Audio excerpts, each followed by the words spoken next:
Lumabas nga kami para mamili ng mga pangangailangan ni Inday sa school dahil kulang pa nga daw yon. Hello mga sis, ito na nga yung nai-post ko nga kagabi kung anong luto sa isda doon ang pwedeng lutuin. At marami nga nag-comment doon mga sis, maraming salamat sa mga comments nyo. Nabasa ko to yun lahat.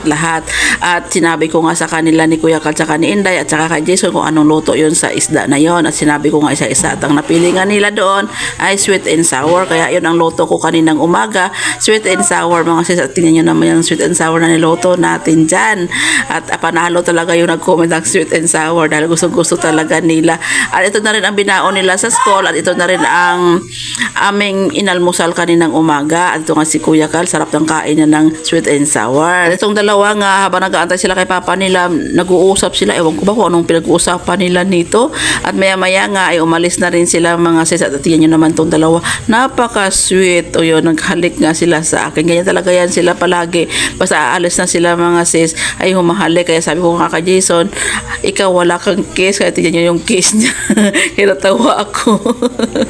Maaga pa ngayon sila umalis ang mga bata, mga sis, dahil nga ay kailangan pa nila na maging maaga para makapaglinis na rin sila sa kanilang mga area doon sa school. Magwalis-walis, magdilig ng kung ano mga dapat diligan nila doon sa kanilang garden. May nga mga sis, ako naman ay umalis. Pumunta rin ako dito sa tindahan para magtinda. At ito nga ang aking ginawa mga sis. Pagkatapos ko mag-display ng mga paninda ko, at ito nagluto na pala ako mga sis ng sauce ng aking mga kikiam at faceball. At ganyan lang ang aking pagluto mga sis ng aking sauce. Pero naluto na yan sa mga sis ay akin ang binuhos dito sa pitsil. Isang pitsil talaga yan mga sis para ay nako, unli sauce talaga yung aking kikiam dito. At fast forward tayo mga sis, pagkahapon nga dito ay umalis din kami dahil si Inday pag uwi niya galing sa school, dami niyang pinapabili ng mga requirements nila doon sa school dahil kulang-kulang nga daw yung mga gamit niya. At mayroong listahan nga si teacher sa aming group chat na kailangan talaga namin bilhin. Kaya ayan, umalis kami at pagdating namin dito, siya Inday na ang aking pinapili mga sis.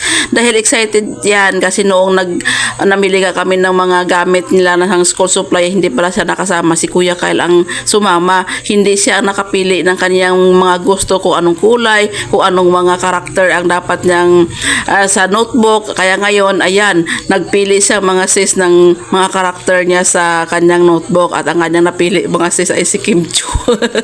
Hindi niya pa kilala si Kim Cho. Sabi niya Korean daw yung kanyang notebook. Sabi ko, si Kim Cho yan, Pilipino yan si Kim Cho. Anong Korean ka dyan? Kasi ang alam mo lang, sabi ko, ang alam mo lang kasi manood ng mga vlogger. Hindi ka nanonood ng mga artista. At ito nga, nagpabili din pala sa ng kanyang mga folder. Ayan, plastic folder. Paglagayan nga daw ng mga kanilang mga gamit para hindi nga daw mawala. At yun naman, sabi niya nga pink daw, kailang walang pink na folder. Kaya ayan, nakasimangot dahil gusto niya pink. Walang pink, yellow lang ang available.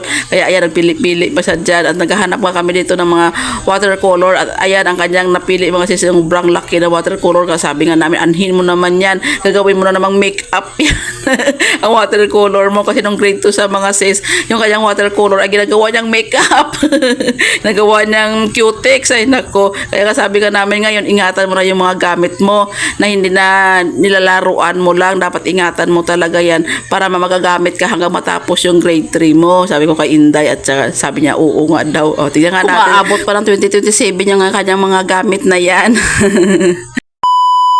May kumain nga dito mga sis na mga bata sa aking mga paninda na sobrang naawa talaga ako, talagang natouch talaga ako sa kanila. At ito nga, bantay bata tayo ngayon for today's video mga sis. Ako ko pala may pakita sa inyo yun mga sis, ay ito muna yung mga kaganapan namin kaninang umaga. At dahil nga favorite na mga bata yung mga sweet and sour mga sis, at ito naman nagluto naman ako kaninang umaga mga sis ang sweet and sour.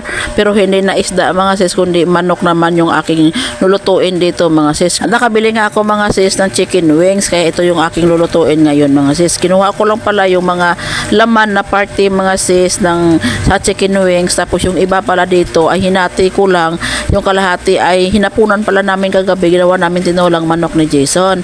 Tapos yung kalahati ay ito ginawa pala namin sweet and sour. Bali parang buffalo wings ba mga sis, yung ganun nga ang pagkaluto ko dito. Ang ginawa ko dito mga sis, ginawa ko muna pala siyang nuggets, pinirito ko pala siya muna, at ito nga nagluto ng ako ng sauce. At ayan, pagkaluto ng sauce, naglagay pala ako dito ng bell pepper at saka ng carrots. Tapos ayan, luto na pala yan mga sa oras na yan mga sis. So ayan, sarap-sarap talaga itong ulam namin ngayon. Ayan na nga si Inday, sarap-sarap talaga ang kain niya sa kanyang ulam na sweet and sour na manok. Mamang! Giste rin, giste. Mama! Giste. Mamang! Ay! At fast forward tayo pala mga sis at tanghali na pala ito at uwian na ng mga bata sa school. At ito nga mga sis, nagtanong pala itong mga bata sa akin kung pwede daw sila bumili ng siomay dahil iulam daw nila tapos dito na lang daw sila kakain sa tindahan. Sabi ko naman, okay, pwede naman. At bumili nga sila mga sis ng tiki-isang siomay dito at sobrang naawa talaga ako mga sis, na-touch talaga ako sa kanila dahil tiki-isang siomay lang talaga mga sis ang binili nila para iulam talaga nila sa kanilang kanin. Kaya sabi ko sa kanila, sige, kumuha kayo ng sauce dyan kasi ang sauce pwede naman ninyong iulam. Tapos lagyan nyo na lang ng toyo at ilagay nyo sa kanin nyo para masarap yung kain nyo. Sabi ko, kaya binigay ko sa kanila yung sauce mga sis. Only sauce talaga sila sa siomay. Isang piraso lang ang binili nila. Isang piraso lang sa kanila pero only sauce na sila para makakain sila ng marami dahil marami nga silang kanin. Tapos ang siomay na binili nila tag-iisa lang. At binigyan ko na rin sila mga sis ng tag-iisang siomay pa sa kanila bawat isa. Kaya tuwang-tuwa sila mga sis. Kaya nung binidyohan ko sila, sabi naman nila, ay sige ate, bidyohan mo kami habang kumakain. Sabi niya para ma-viral kami. Sabi ganun. Naku, na-touch talaga ako sa kanila mga sis. Talagang naawa ako sa kanila. Tiyan nyo no, kumakain sila. At bantay-bata nga tayo for today's video mga sis dahil yung anak ko nga si Toto Jamil at ito ay iniwan yung kanyang anak dito sa akin dahil wala nga magbabantay kaya bantay ako tayo mga sis at tumatuwa ako dito mga sis, may laruan tayo, naglalaro nga kami dito ng bato-bato-pik tapos tawa ng tawa sa akin. Habang naglalaro nga kami nga dito mga sis, panay tingin niya rin sa video dahil nagpapapansin din siya sa video. Kaya yung kanyang tawa ay sinasadya niya rin at maya-maya nga mga sis at ito pagod sa kalalaro kaya nakatulog siya mga sis, ayaw magpalapag talaga sa akin. Nagduyan kami dito mga sis pero naputol yung duyan ako, lumalagapok talaga kaming dalawa.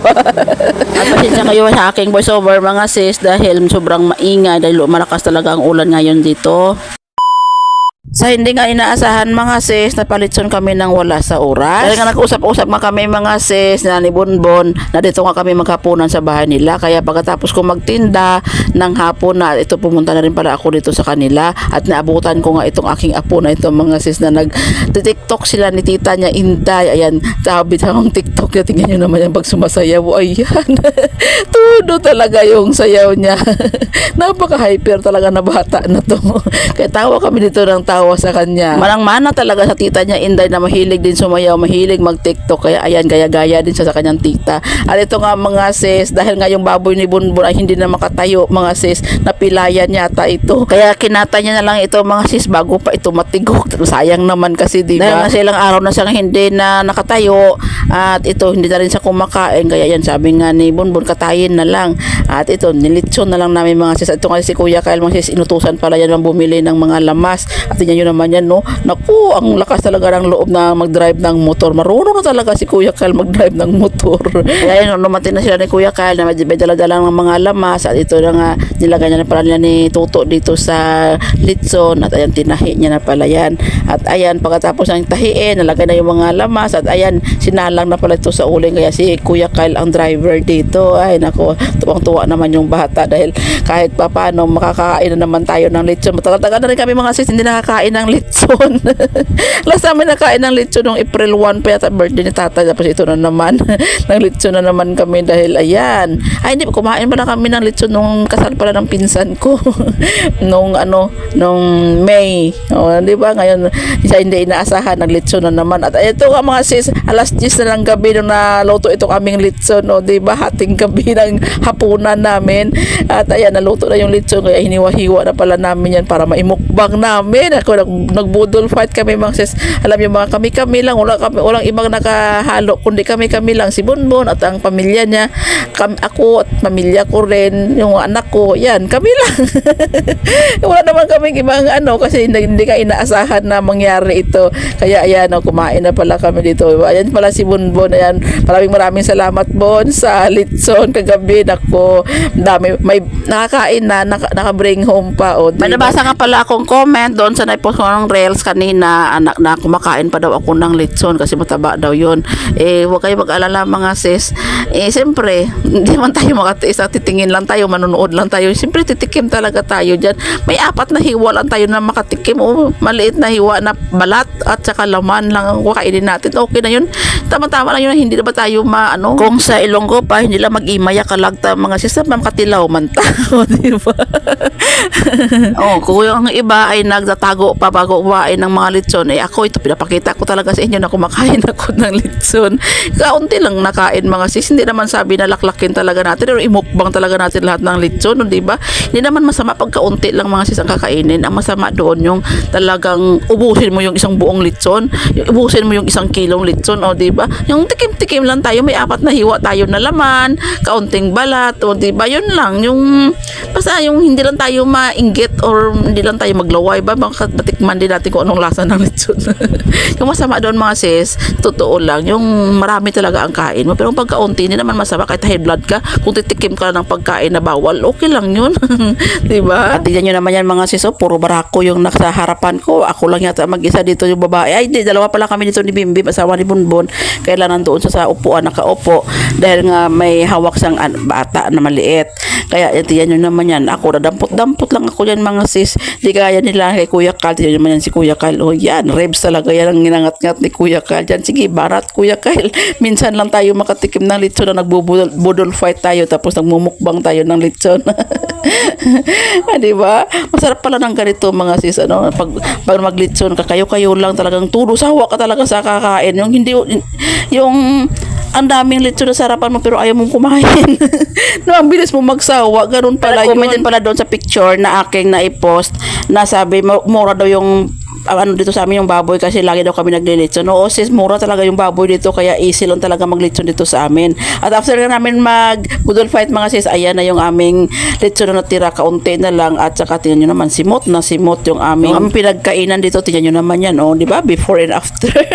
At ayan yung natira namin, binalot namin yan mga sis, inuwi namin yan. Inuwi ni Tuto, inuwi na ni Makmak, inuwi ko rin yung iba, at saka natira namin kay Bunbun yung iba, tapos binigay namin kay Nana yung iba. Litson paksiw natin yan mga sis bukas ng umaga.